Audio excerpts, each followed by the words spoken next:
Okay everyone, welcome back to the channel for another video on Gran Turismo 7. We're back with another track guide.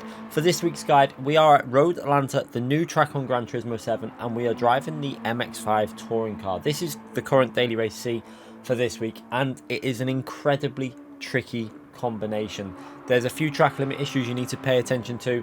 It's not my favourite combination, but I did manage to get a reasonably solid lap in there to try and give you some guidance on how to get yourself as high up that leaderboard for qualifying as possible. Now, one thing I will say is some of these lines I would not be doing in the race because you're at risk of one, getting a penalty, and two, crashing. So be a little bit more cautious in the race on some of the lines, which I will point out in the guide. I'll make sure that I point out them lines that you might want to be a bit more cautious on, because we're pushing the limits a little bit on this time trial to try and make sure that we get as fast as lap as possible. So let's get into this guide. Starting your lap, obviously try and get a good exit from that last chicane, and flat out all the way through here. This is completely flat out, you do not need to lift. Flat out, stay in fourth gear, up shift to fifth, pretty much on the start line there. And now working your way into turn one. Now turn one is very much like Goodwood, very similar corner for turn one. What you want to do is get your left hand tight onto that bit of grey tarmac on the left there and brake just past where the grass ends. So you can see braking inputs going in as your left hand tyre is on that grey bit of tarmac, and we want to almost get a little bit of a drift going into the corner. Look at P1's time, how he drifts it in. We do the same thing. Right hand tyre to the edge of this curb. You want to get your right hand tyre to just skim the grass on the right hand side and get on that power as early as you can, because you can carry the speed all the way to the edge of the track here. Now we're going to go into this blind corner. This is a tricky one, this. What I like to do is use this little bit of dotted line as a reference where you're going to get the car close to the white line on the left, so you can see it coming up, and now you can get that left hand tyre all the way up to the curb. You can see we're going aiming for the curb for our left hand tyre, and on the brakes just past that dotted white line and before the next dotted white line. Now this is another blind corner, and you're basically going to turn in before the end of the curb. You can see we're turning in quite a bit before the end of the curb and trying to get our right hand tyre over this curb. This is a dodgy one, this. You can get unsettled massively if you take too much of that curb, but if you take the right amount, you can get a nice smooth entry and carry the speed all the way through here. Now this is completely flat out. You don't need to lift at all. Just keep the foot planted and just try and get it rotated very early into this blind corner. Your right hand tyre ideally skims the curb on the right hand side and try not to run wide onto the grass there. Now this corner is all about track limits. You can see we're going to use that reference of that shadow on the left there where the lamppost is as a reference for braking, and we're onto that brake now. And what you're going to do is use this grass on the right. Now I don't agree with these track limits.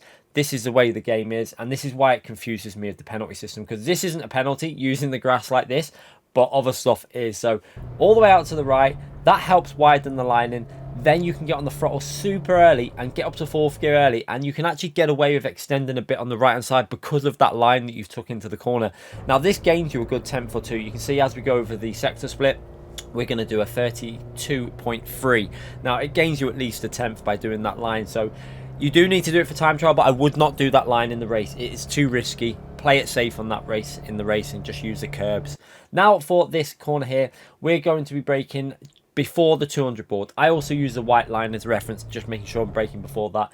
And you want to brake a little bit early so that the car doesn't become too unsettled in the actual braking phase of this corner, because you want the car to stay stable so you can get on the power as early as possible. Get the car out to the left hand side of the track, left hand tyre skimming to the curb. Almost as you're onto that curb and straightened up, you're back onto the brakes almost instantly.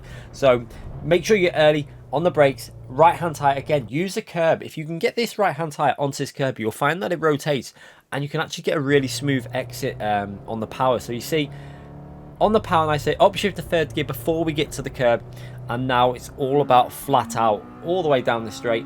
Just make sure you're revving it out and then shifting. I wouldn't go too far on the revs, but you can rev it out quite a bit. And now we're braking. Now this one is tricky because you're missing a board. I'm going to use the 200 board because we're going to brake just past that 200 board, because we're missing a board that would normally be where that white thing is there on the screen, where I've put the white square. That's where it normally would be. So onto the brakes before the white line, and now you can really, again, take quite advantage of the track limits through this corner, and you can actually do this in the race. I would recommend doing it.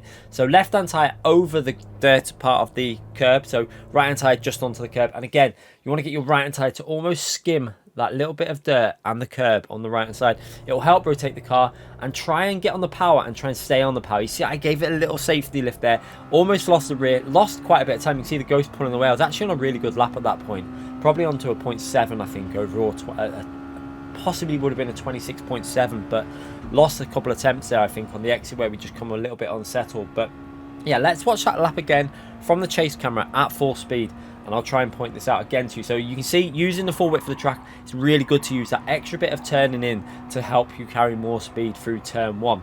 Now this corner here, you can see it's all about just getting the car to the left and being very cautious on your braking. If you brake too late, you're in the grass. It's crazy, that corner. It's a tricky track. It's one of these tracks you really need to be focusing on. This is all completely flat out, but watch this line. This is what I'm not a fan of. You see all tyres over the yellow line, and it actually enables you to extend a little bit on the exit because of the way the track limits work, and that's what's frustrating in the race, because you don't want to do that line in the race because it's too inconsistent. But in time trial, you want to get the fastest lap possible. That will get you the fastest lap possible doing that line through there. Now onto the back straight, it's all about getting that exit speed. So yeah, if you can get into third gear quite early and make sure that you've got them revs going. This car, if you keep the revs going, you will gain a lot of time over the lap. Now this is obviously completely flat out. You can see we're going to rev it to about 123, 124, I think, and then change gear. You can actually rev it higher than that, but I'm not convinced it's the fastest way to do it. I really need to do a side-on-side comparison with the Ghost. But you can see here, braking before the white line, you will have a board in the race conditions that I use as a reference for my braking point. Just remember, if you're in a slipstream on that straight, this slipstream is on weak for this race, so you're going to be going a lot faster into that braking zone. So brake a little bit more cautious when following another car, or you run the risk of going really deep. I've done it, many other people have done it, and you will make a lot of mistakes. So yeah, if this video has helped you out, make sure you hit that like button, subscribe to the channel, let me know in the comments if it's helped you out. I do love reading them comments about the track guides. So yeah, I will see you all for more track guides and live streams in the future. Thanks again for watching, everyone.